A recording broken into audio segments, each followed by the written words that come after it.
चिकनपुरिया 90.o सुनो कान लगा के। एक कहते हैं जैसे किसी की आदतों पर अगर अंकुश न लगाया जाए तो वो आदतें बाद में बिगड़ जाती हैं और फिर वो बिगड़ जाता है। माता पिता अपने बच्चों पर इसीलिए थोड़ा सा लगाम लगाते हैं कि हाँ बच्चा आगे चल के बिगड़ ना पाए। इसी तरह टीबी में भी होता है कि अगर आप सही समय पर इलाज नहीं करवाते हैं, सही समय पर जांच नहीं करवाते हैं, सही समय पर दवाइयाँ नहीं शुरू होती हैं तो वो टीबी बिगड़ सकती है और उसको हम बिगड़ी टीबी कहते हैं। तो इस तरह के कार्यक्रम हम लेकर के आ रहे हैं। टीबी पर हम बातचीत करेंगे, हम बात करेंगे कोविड पर, क्योंकि कोविड अभी गया नहीं है, कोरोना भी गया नहीं है, कम हुआ है और बहुत कम हुआ है। हम सुकून की ज़िंदगी जी रहे हैं, खुले में सांस ले रहे हैं, ये बहुत ही अच्छी बात है। ऊपर वाले से दुआ है कि जल्दी से ये सारी चीज़ें खत्म हो जाए, लेकिन कोविड अभी गया नहीं है और उसके बारे में भी हमें जानकारी रखनी है।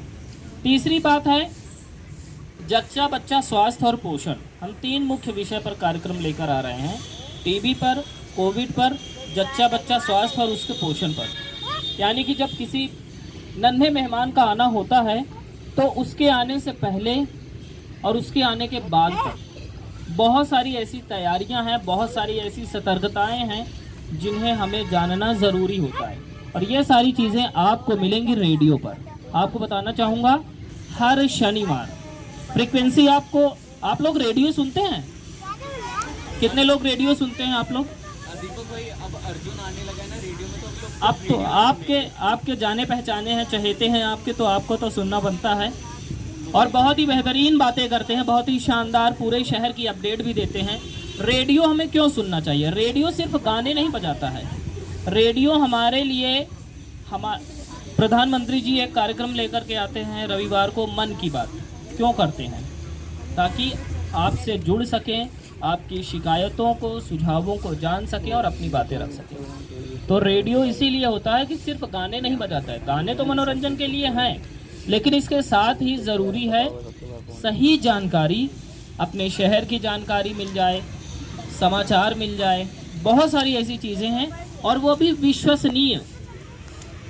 आप स्मार्टफोन चलाते होंगे तो व्हाट्सएप से कुछ भी फॉरवर्ड होके आपके पास आ गया, अब उसमें कितनी सच्चाई है कि नहीं है, अफवाह है क्या है, उससे नुकसान होता है। तो रेडियो कभी भी अफवाह नहीं सुनाता है, आपको सही जानकारी देगा। और इस तरह के कार्यक्रम आप दिन भर सुन सकते हैं, बहुत से कार्यक्रम हैं, लेकिन जो हमारा टीवी पर स्पेशल प्रोग्राम है, जच्चा बच्चा पर स्पेशल प्रोग्राम है, ऐसा कुछ हुआ? पीड़ित तो हुए हैं 5 साल पहले, मतलब बुखार चढ़ जाता था रात में 3 बजे और खांसी बंद नहीं होती थी और बुखार ऐसा आता था कि ठंडी देख के आता था और खांसी ऐसी आती थी कि बाथरूम तक छूट जाती थी, खांसी बंद नहीं होती थी, दवा लाते थे आराम पानी जम जाता है पसलियों में, तो उनको छोटे छोटे महीन कीटाणु हो जाते हैं उसके अंदर, उसको टीबी। तो कोई कुछ पूछना चाहता है, किसी के मन में कोई सवाल है तो आप पूछ सकते हैं, दीपक भैया से पूछ सकते हैं, अर्जुन से पूछ सकते हैं,